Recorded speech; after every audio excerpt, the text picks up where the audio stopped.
حضرت سلطان باہو رحمۃ اللہ تعالی علیہ کے ایک خادم ہوئے ہیں، ان کا اصل نام امیر بابا لکھا ہے بعض جگہوں پہ، لیکن ان کو کدن میاں، کڈن میاں، بڈھے میاں کئی ناموں سے یاد کیا جاتا ہے۔ بڑے درویش تھے، صاحب حضوری آدمی تھے۔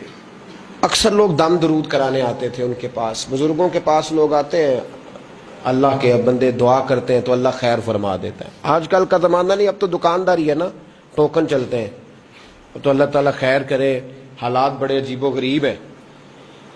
تو ان کے پاس لوگ آیا کرتے تھے دم کرانے۔ انہوں نے نا دور ایک برتن رکھا ہوا تھا، تو کوئی آدمی آتا تو تھوڑا سا اس میں نذرانہ ڈالتا، نذرانہ حضرت جی میرا یہ کام ہے، یہ کر دیں۔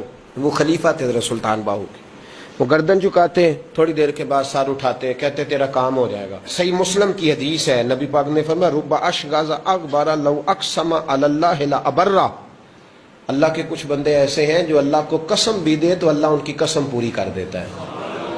ان کے کپڑے مٹی سے بھرے ہوتے ہیں، پر اللہ کو کہہ دیں تو اللہ کر دیتا ہے۔ حضرت سلطان باہو کے وہ خلیفہ کہتے ہو جائے گا تو ہو جاتا۔ پھر کوئی بندہ آ کے کہتا یہ نذرانہ ڈال دیا ہے تو کام، گردن چکاتے کہتے اپنے پیسے نکال کے لے جا، تیرا کام کوئی نہیں ہونا۔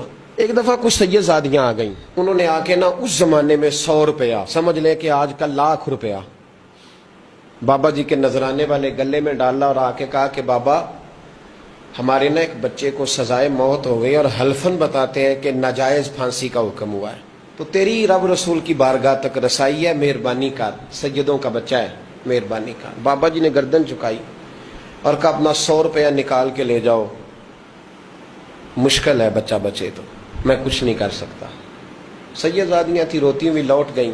بچے کی نانی زندہ تھی، ان کو جا کے بتایا تو وہ رونے لگ گئیں، کہنے لگی تمہیں بات نہیں کرنی آئی، اللہ کے بندے بڑے نرم دل ہوتے ہیں، تمہیں منانا نہیں آیا، ورنہ یہ ہو سکتا تھا۔ میں جاتی ہوں۔ وہ آئی، 100 روپیہ ڈالا اور بابا جی امیر صاحب کے پاس بیٹھ کے کہنے لگی بابا بات یہ ہے کہ ہم سید ہیں، ہے سارا ہمارے گھرانے کا، پر چلو آج تک رسائی تیری ہے، آج کل تیرے تعلقات مضبوط ہیں تو مہربانی کر، کوئی غلط بات نہیں، بچے کو پھانسی غلط ہو رہی، مہربانی کر۔ بابا کہنے لگا اماں میرے بس میں نہیں، میں بھی تو اللہ کا کمزور بندہ ہوں نا، مالک کا کمزور بندہ ہوں، کو ضروری نہیں، دعا پہ فضل ہوتا ہے، اگر اس کی مشیت ہو تو پھر بندہ کیا کر سکتا ہے۔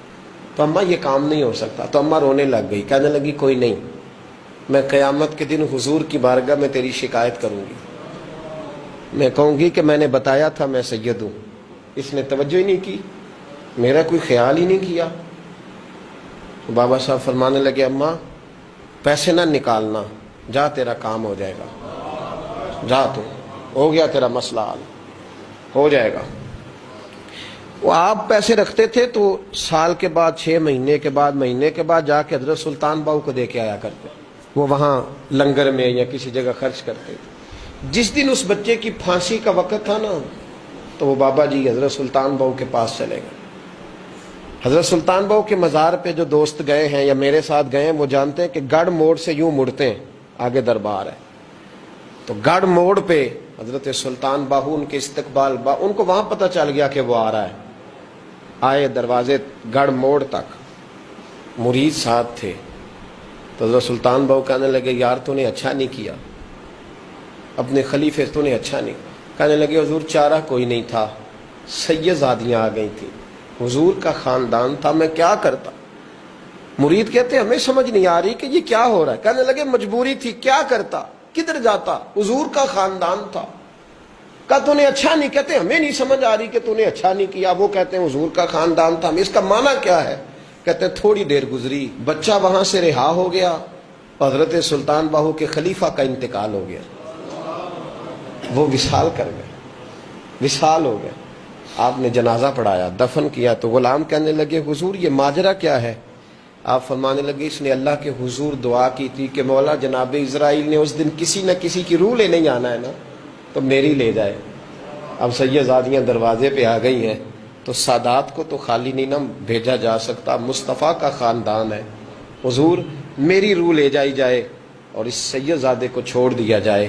فرمایا اس نے اللہ کے حضور قربانی دے کے وَفَدَيْنَاهُ بِذِبْحٍ عَظِيمٍ، جس طرح حضرت اسماعیل کے لیے مینڈا آ گیا تھا تو ان کی جگہ ان کی روح کو قبول کر لیا گیا۔